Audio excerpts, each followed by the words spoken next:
here in Florida, and I have a kid that has to walk 1 mile and 1.8 miles or 1.6 miles, let's say, for example, to school because there is no school transportation. But what if I had transportation for a little while coming from the district and all of a sudden it gets yanked away? We're going to talk about that today. Welcome to That's Just Tara. This is Melissa's mom. Again, this is Tara's mom. You're going to be able to find this video in the lifestyle and parenting playlist. And the way that I'm going to make this video is not going to include identifiables. It's just going to like talk in general and, maybe go a little above, maybe go a little bit below.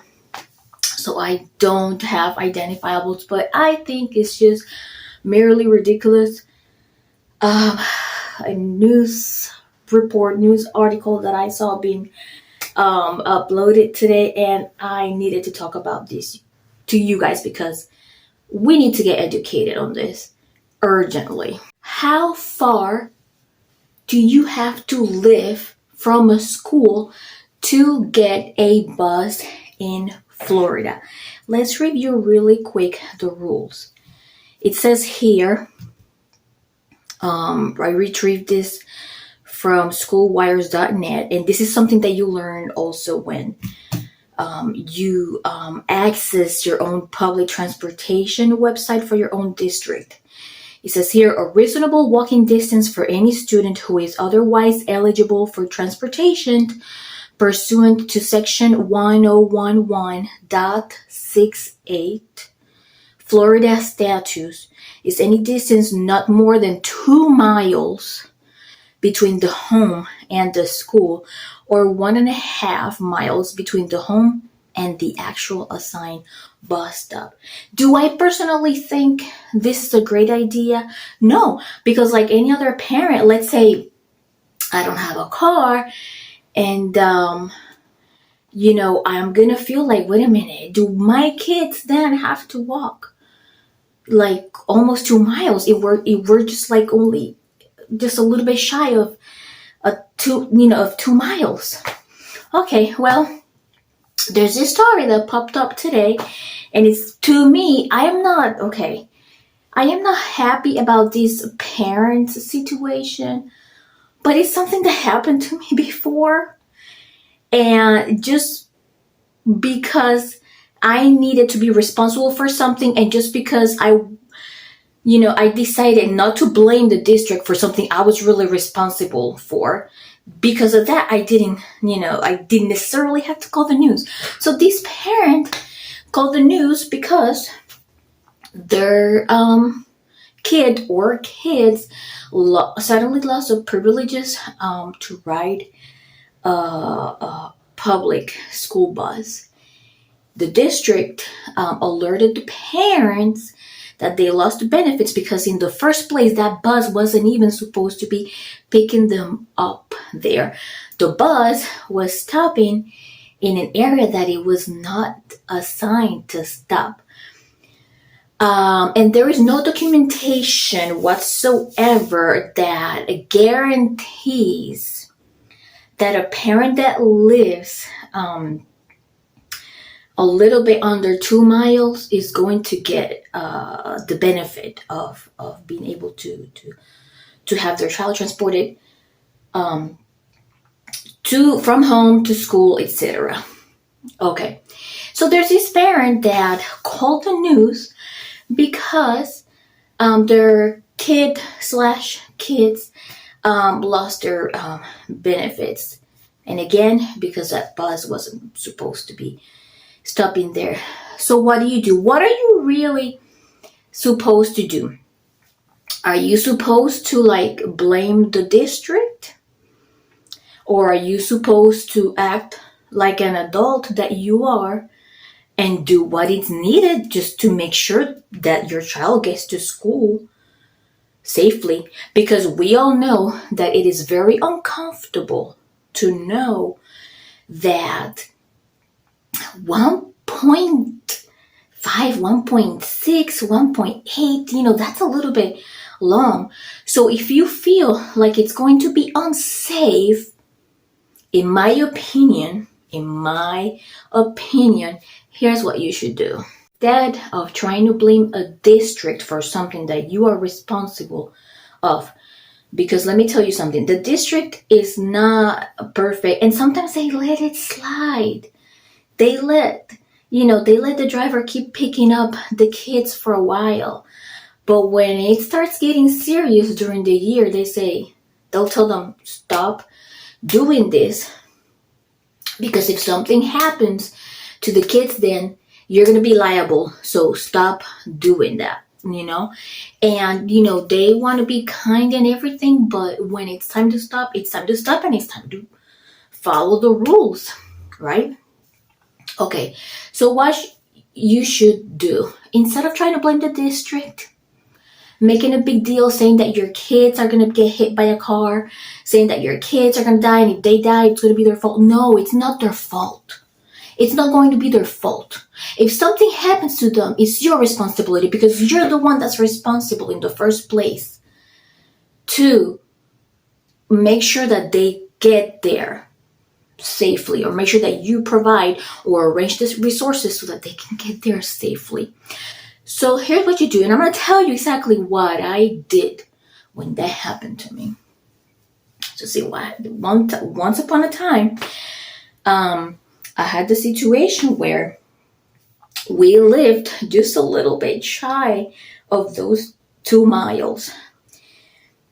And we could see the bus driver, the bus driver was actually pretty close to us, but still, we weren't allowed. But the bus driver wasn't allowing us, allowing a whole bunch of kids, from the neighborhood. So, the district was allowing it for a while, but when things got serious, as the school year progressed, they said, that's it, no more, we can't keep doing it. What did we do? Did we call the darn news? No, we didn't. And for example, in my case, I had to start researching for private transportation services in my district. And at the time, I lived in an extremely busy district, so the options were a lot, and sometimes there are waiting lists, right? Because those private services can actually be, they can actually be crowded too, because a lot of people need them. But they exist.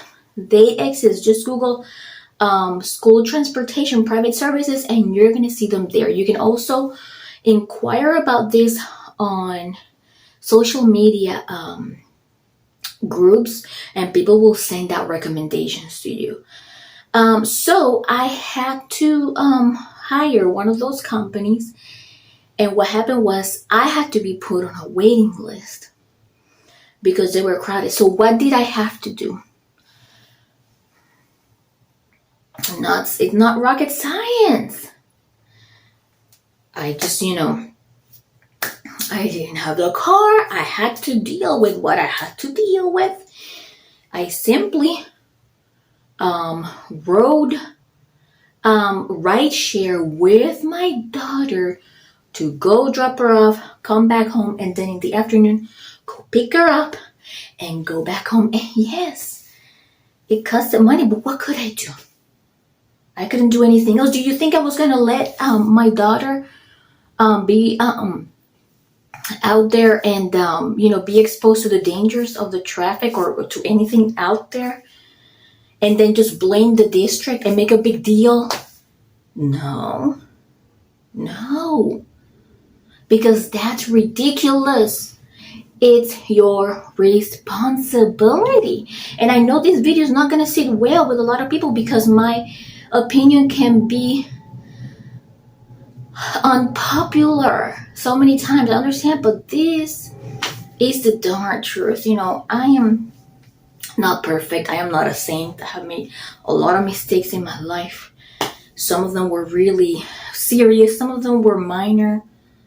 But as you get older, you start learning from all those bumps in life, and you start working towards doing things better. And I really hope that you come across this video so that you know and that you're prepared just in case. Stay aware of the rules and regulations and make sure that you are prepared, because in case you're using a benefit that you're not really entitled to, once they take it away, you can't say I didn't know, because as a parent you were responsible to know about this stuff.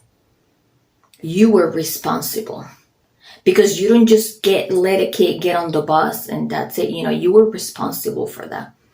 If that benefit cannot be given to you because of this law, you're just gonna have to deal with the consequences and be the adult, or continue being the adult.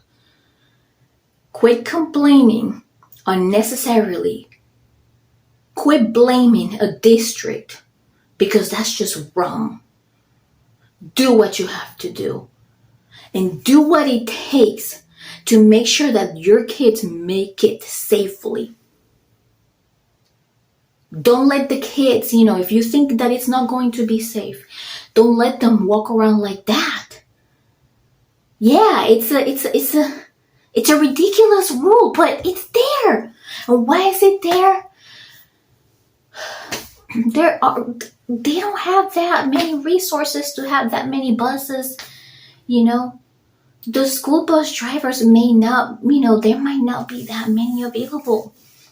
They're always hiring. You have to have a lot of patience to be a school bus driver. Do not blame the school bus drivers.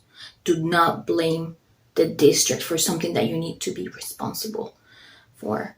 I want to say thank you so much for watching this video. You're going to be able to find this video in the playlist, lifestyle and parenting, something like that. You're going to be able to find it in the little rectangles that appear at the end. And I'm also going to be able to put that link in the description. Thank you so very much. You have a good day.